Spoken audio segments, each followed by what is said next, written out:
25 जून 2023 प्रातः मुरली ओम शांति 19 जनवरी 1995 बाप दादा मधुबन। ब्रह्मा बाप के कदम पर कदम रख आज्ञाकारी और सर्वंश त्यागी बनो। आज बेहद का बाप दादा अपने बेहद के सेवा साथियों को देख रहे हैं। दो प्रकार के साथी हैं, एक है स्नेह संबंध का साथ निभाने वाले और दूसरे हैं स्नेह संबंध और सेवा का साथ निभाने वाले। दोनों प्रकार के साथियों को देख रहे हैं, चाहे विश्व के लास्ट कोने में भी हैं, लेकिन बाप दादा के सामने हैं। बाप दादा और बच्चों का वायदा है कि कहाँ भी रहेंगे, जहाँ भी है, लेकिन सदा साथ है। ये ब्राह्मण जीवन आदि से अंत तक बाप और बच्चों का अविनाशी साथ है। चाहे बच्चे साकार में हैं और बाप दादा आकार निराकार है, लेकिन अलग है क्या? नहीं है ना। तो दूर हो या समीप हो, ये दिल की समीपता साकार में भी समीपता अनुभव कराती है। चाहे किसी भी देश में है, लेकिन दिल की समीपता साथ का अनुभव कराती है। अलग हो नहीं सकते, असंभव है। परमात्म वायदा कभी टल नहीं सकता। परमात्म वायदा भावी बन जाता है, तो भावी टाली नहीं टलेश, इसलिए सदा समीप है, सदा साथी है। और साथी बन हाथ में हाथ साथ लेते हुए कितने मौज से चल रहे हैं। मौज है कि मेहनत है? थोड़ी थोड़ी मेहनत है। जब कोई बात आ जाती है तो बाप किनारे हो जाता है। कोई बात को नहीं लाओ तो बाप नहीं जाएगा। बात बाप को किनारे करती है। जैसे बीच में कोई पर्दा आ जाए तो पर्दा आने से किनारा हो जाता है ना। तो ये बात रूपी पर्दा बीच बीच में आ जाता है। लेकिन लाने वाला कौन? पर्दे का काम है आना, और आपका काम क्या है? हटाना या थोड़ा थोड़ा मजा लेना? बाप दादा देखते हैं बच्चे कभी कभी बातों में बड़े मजे लेते हैं, जिससे प्यार होता है। प्यार की निशानी है साथ रहना। साथ रहने का मतलब यह नहीं है कि आबू में रहना। आबू में तो देखो अभी थोड़ी भी संख्या ज्यादा है तो पानी की मुश्किल हो गई है ना।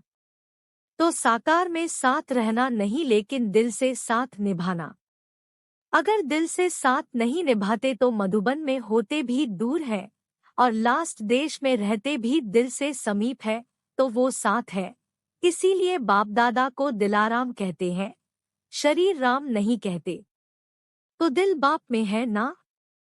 बाप के दिल में आपका दिल है और आपके दिल में बाप का दिल है। तो दिल जाने इस रूहानी साथ को। अनुभवी होना कि यहाँ से जाएंगे तो कहेंगे दूर हो गए। नहीं, सदा साथ निभाना यह कोई भी आत्मा से नहीं निभा सकती। एक ही परम आत्मा आत्माओं से साथ निभा सकता है। और ये परमात्मा साथ निभाने का भाग्य आप सभी बच्चों को ही है ना। आज पूरे हॉल में सभी भाई बहनें पट पर बैठे हुए हैं। बहुत अच्छी सीन है। बाप दादा को आज की सभा का दृश्य देख करके यादगार याद आ रहा है। यादगार में रुद्रमाला दिखाते हैं, उसमें सिर्फ फेस दिखाई देते हैं, शरीर नहीं दिखाई देते। तो यहाँ से भी सिर्फ फेस ही दिखाई दे रहे हैं, बाकी कुछ नहीं दिखाई देता। तो रुद्रमाला का यादगार दिखाई दे रहा है। एक के पीछे एक बैठे हैं, ना तो शरीर छिप गए हैं, फेस दिखाई दे रहे हैं। ये है स्नेह का प्रत्यक्ष स्वरूप। ब्रह्मा बाप से सभी का स्नेह है, तब तो आए होना। और कहलाते भी सभी ब्रह्मा कुमार और ब्रह्मा कुमारी हो, शिव कुमार शिव कुमारी नहीं कहते। तो ब्रह्मा बाप से ज्यादा प्यार है ना। और ब्रह्मा बाप का भी सदा बच्चों से प्यार है। तभी तो अव्यक्त होते भी अव्यक्त पालना कर रहे हैं। अव्यक्त पालना मिल रही है ना। या आप कहेंगे कि हमने ब्रह्मा बाबा का अनुभव नहीं किया है? ब्रह्मा कुमार ब्रह्मा कुमारी कहलाते हो तो क्या बिना बाप की पालना के पैदा हो गए? अगर ब्रह्मा बाप की पालना नहीं होती तो आज सिर्फ निराकार बाप की पालना से यज्ञ की रचना और यज्ञ की वृद्धि नहीं होती। डबल फॉरेनर्स को ब्रह्मा बाप की पालना मिलती है ना? हाँ जी, देखो फॉरेन में बाप जाता है तो इंडिया में नहीं करता है क्या? तो उलाहना तो नहीं देते कि बाबा हमने देखा ही नहीं। सदा मिलते, सदा देखते, सदा साथ रहते हैं। साकार शरीर में, साकार रूप में तो सदा साथ नहीं दे सकते, लेकिन अव्यक्त रूप में सभी को साथ दे सकते हैं। जब चाह मिलन के दरवाजे खुले हुए हैं। अव्यक्त वतन में नहीं कहेंगे कि अभी जगह नहीं है, अभी टाइम नहीं है, नहीं। देह में देह के बंधन है और अव्यक्त में न देह का बंधन है, न देह की दुनिया के कायदों का बंधन है। यहाँ तो कायदे रखने पड़ते हैं, ना आगे बैठो, पीछे बैठो। अभी भी समय प्रमाण बहुत बहुत बहुत भाग्यवान हो। फिर भी बैठने की जगह तो मिली है ना। फिर तो खड़े रहने की भी जगह मुश्किल होगी, क्योंकि आप सभी को औरों को चांस देना पड़ेगा। अभी तो आप लोगों को चांस मिला है। जैसे अभी देखो मधुबन वालों को चांस देना पड़ा ना। सभी मधुबन निवासी तथा आबू निवासी पांडव भवन में मुरली सुन रहे हैं। ये भी परिवार का प्यार है। ब्रह्मा बाप से प्यार अर्थात बाप समान बनना, निराकार के समान बनना। वो थोड़े समय का अनुभव करते हो, लेकिन ब्राह्मण अर्थात सदा ब्रह्मा समान ब्रह्माचारी। जो ब्रह्मा बाप का आचरण वो ही सर्व ब्राह्मणों का आचरण अर्थात कर्म। उच्चारण भी ब्रह्मा बाप समान है, आचरण भी ब्रह्मा बाप समान है। जिसको कहते हो फॉलो फादर। तो ब्रह्मा बाप के हर कदम पर कदम रखना, इसको कहा जाता है फॉलो फादर। तो ब्रह्मा बाप ने बाप के श्रीमत पर पहला कदम क्या उठाया? पहला कदम आज्ञाकारी बने। जो आज्ञा मिली उसी आज्ञा को प्रत्यक्ष स्वरूप में लाया। तो चेक करो कि आज्ञाकारी के पहले कदम में फॉलो फादर है। अमृत वेले से लेकर रात तक मनसा, वाचा, कर्मणा, संबंध, संपर्क में जो आज्ञा मिली हुई है उसी आज्ञा प्रमाण चलते हैं। कि कोई आज्ञा पालन होती है और कोई नहीं होती है। संकल्प भी आज्ञा प्रमाण है कि मिक्स है।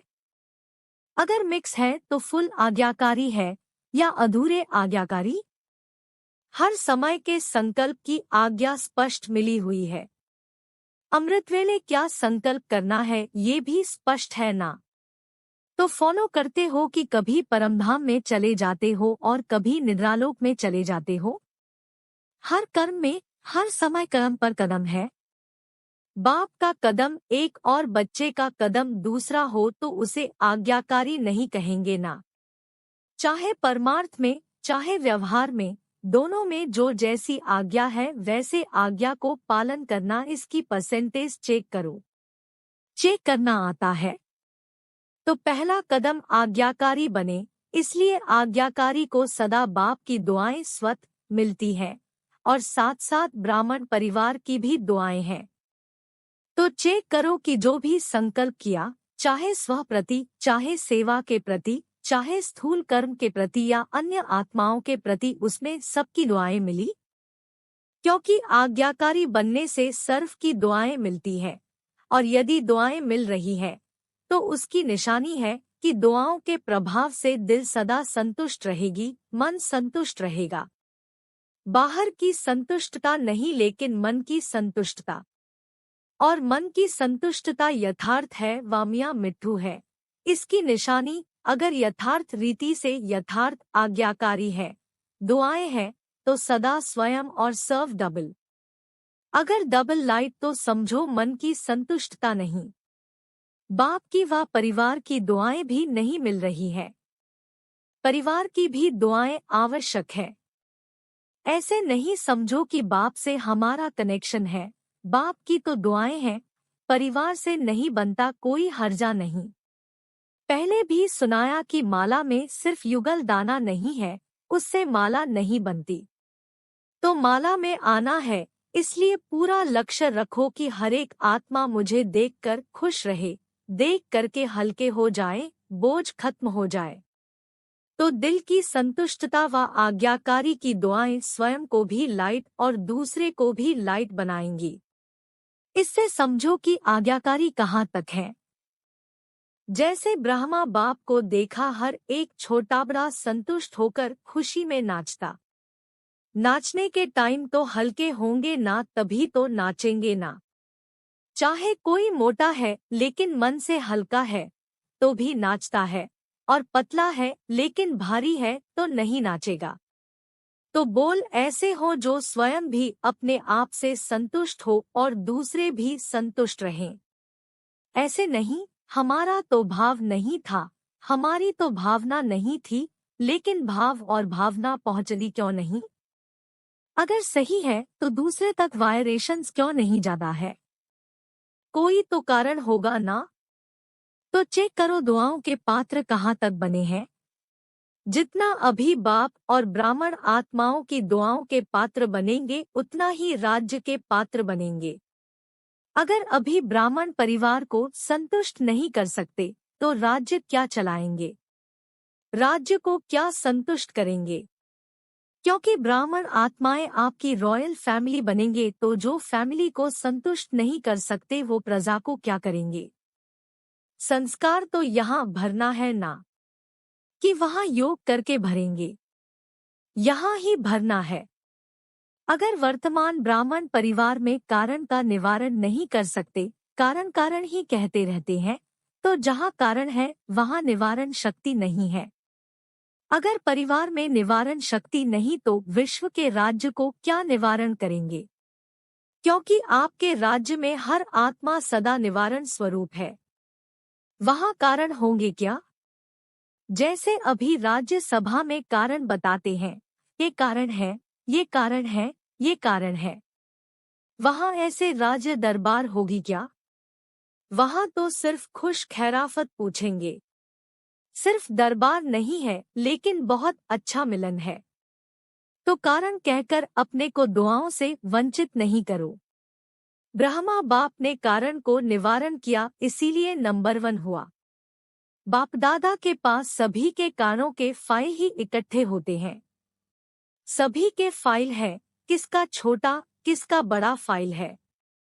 तो अभी भी फाइलें रखनी है, फाइल बढ़ाते रहना है या रिफाइन होना है। तो आज से फाइल सब खत्म कर दें। फिर दूसरा नया फाइल तो नहीं रखना पड़ेगा। अगर नया फाइल रखा तो फाइन पड़ेगा। सोच लो। बोलो खत्म करें कि थोड़ा दिन रखें? शिवरात्रि तक रखें। जो समझते हैं शिवरात्रि तक थोड़ी मार्जिन मिलनी चाहिए, तब तक पुरुषार्थ करके रिफाइन हो जाएंगे, वो हाथ उठाओ। अच्छा है, हिम्मत रखना भी अच्छी बात है, लेकिन सिर्फ अभी हिम्मत नहीं रखना। ऐसे तो नहीं, बाप दादा के सामने थे तो हिम्मत थी, नीचे उतरे तो थोड़ी हिम्मत कम हो गई, और अपने देशों में गए तो और कम हो गई। कोई बात आई तो और कम हो गई। ऐसे तो नहीं करेंगे। देखो, जब कोई भी कारण सामने आता है और कारण के कारण हिम्मत कम होती है, कमजोरी आती है, और जब वो बात समाप्त हो जाती है तो अपने ऊपर शर्म आती है ना। अपने ऊपर ही संकोच होता है कि ये अच्छा नहीं किया, ये अच्छा नहीं हुआ करके, और फिर पश्चाताप करे। ये तो आपकी प्रजा का काम है या आपका है? पश्चाताप वाले क्या राजा बनेंगे? तो सोचो, साक्षी स्थिति के सिंहासन पर बैठ जाओ और अपने आप को ही जज करो। अपना जज बनना, दूसरे का जज नहीं बनना। दूसरे का जज बनना सभी को आता है, दूसरे का जज बहुत जल्दी बन जाते हैं और अपना वकील बन जाते हैं।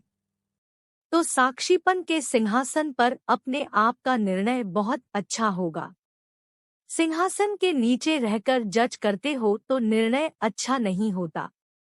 सेकंड में तख्तनशीन बन जाओ। ये स्थिति आपका तख्त है। यथार्थ सहज निर्णय का तख्त ये साक्षीपन की स्थिति है। साक्षी नहीं होते हैं तो दूसरे की बात, दूसरे की चलन वो ज्यादा सामने आती है, अपनी नहीं आती। अगर साक्षी होकर देखेंगे तो अपनी भी नजर आएगी, दूसरे की भी नजर आएगी। फिर जजमेंट जो होगी वो यथार्थ होगी, नहीं तो यथार्थ नहीं होती। बाप दादा ने पहले भी सुनाया था कि ड्रामा में जो भी बातें आती है उन बातों में बहुत अच्छा अक्ल है, लेकिन कभी कभी ब्राह्मण बच्चों में अक्ल थोड़ा कम हो जाता है।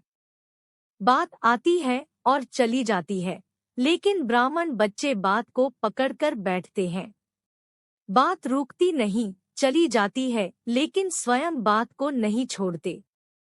तो बातों में अक्ल ज्यादा हुआ या ब्राह्मणों में? बातें अक्ल वाली हुई ना। कई बच्चे कहते हैं 2 दिन से ये बात चल रही है, 2 घंटे ये बात चली और 2 घंटे में गवाया कितना, 2 दिन में गवाया कितना। तो अक्ल वाले बनो। अच्छा, चारों ओर के सर्व बाप दादा के स्नेह को प्रत्यक्ष करने वाले, फॉलो फादर करने वाले श्रेष्ठ आत्माएं, सदा बाप दादा के कदम पर कदम रखने वाले आज्ञाकारी श्रेष्ठ आत्माएं, सदा दृढ़ संकल्प द्वारा ब्रह्मा बाप समान सर्वंश त्यागी विशेष आत्माएं, सदा सपूत बन हर समय सबूत देने वाले सुपात्र आत्माओं को बाप दादा का याद प्यार और नमस्ते। वरदान। ब्रह्मा बाप के कदम पर कदम रख हद को बेहद में समाने वाले बेहद के बादशाह भव। फॉलो फादर करना अर्थात मेरे को तेरे में समाना, हद को बेहद में समाना, अभी इस कदम पर कदम रखने की आवश्यकता है। सबके संकल्प, बोल, सेवा की विधि बेहद की अनुभव हो। स्वप्रवर्तन के लिए हद को सर्व वंश सहित समाप्त करो। जिसको भी देखो व जो भी आपको देखे बेहद के बादशाह का नशा अनुभव हो। सेवा भी हो, सेंटर्स भी हो, लेकिन हद का नाम निशान न हो, तब विश्व के राज्य का तख्त प्राप्त होगा। स्लोगन। अपने ख्यालात आलीशान बना लो तो छोटी छोटी बातों में टाइम वेस्ट नहीं जाएगा। कृपया आज की मुरली पर लाइक, कमेंट और चैनल को सब्सक्राइब जरूर करें।